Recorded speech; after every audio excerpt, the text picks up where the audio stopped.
So my brother is getting ready to retire from the Marine Corps and asked if I would build him the Marine Corps shadow box that I built for the Master Sergeant. The only difference is he wanted to add a Marine Corps flag along with the American. Since this video is so similar to the first, I have sped it up for your viewing pleasure. Start by ensuring your jacket fits inside your first cuts. Once your sides are cut, take a scrap piece that is the same length as the base of your folded flag and place at 45 degrees on both sides of the jacket. This is to ensure that your jacket fits between your flags.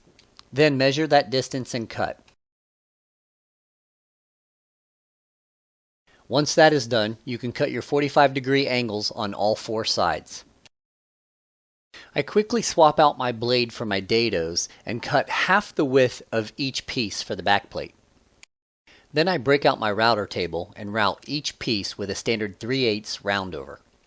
Going back to the table saw, I cut my glass groove. It's a 1/4 inch from the top and a 1/4 inch deep. Now I can put 3 of my sides together. Use your square to ensure your corners stay at 90 degrees. Take a measurement from the glass groove to the top of the backplate groove.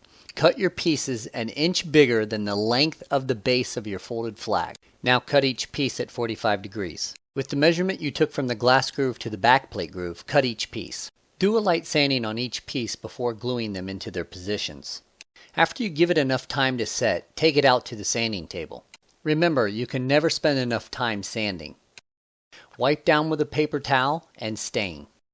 Measure from glass groove to glass groove and cut your glass. Measure your backplate groove and make your cut.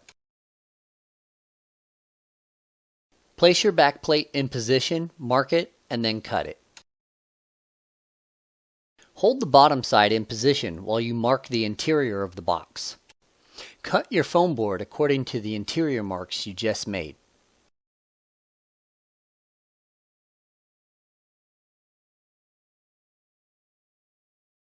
With wood glue, glue them into position. Cut the second side of your glass and slide into position.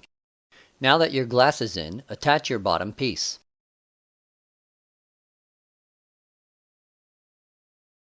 Now I have never used camo material in a box before, so this will be a bit different for me. It seemed very thin, so I intend to put down a layer of felt first to give it some volume. This will also help on the perimeter where it needs to be snug with the frame.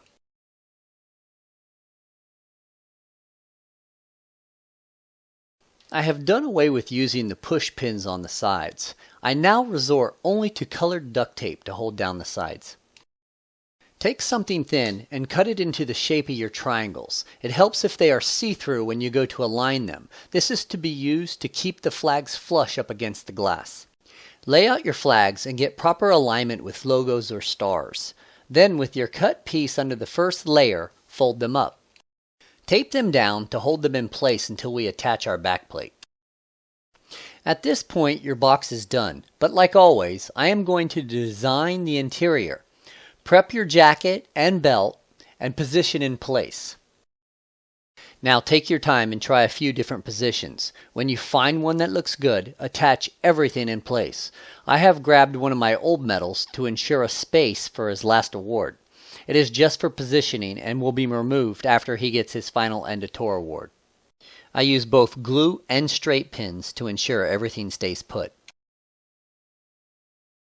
The last step is to screw in the backplate and place your hanging brackets in position, and then you're all done.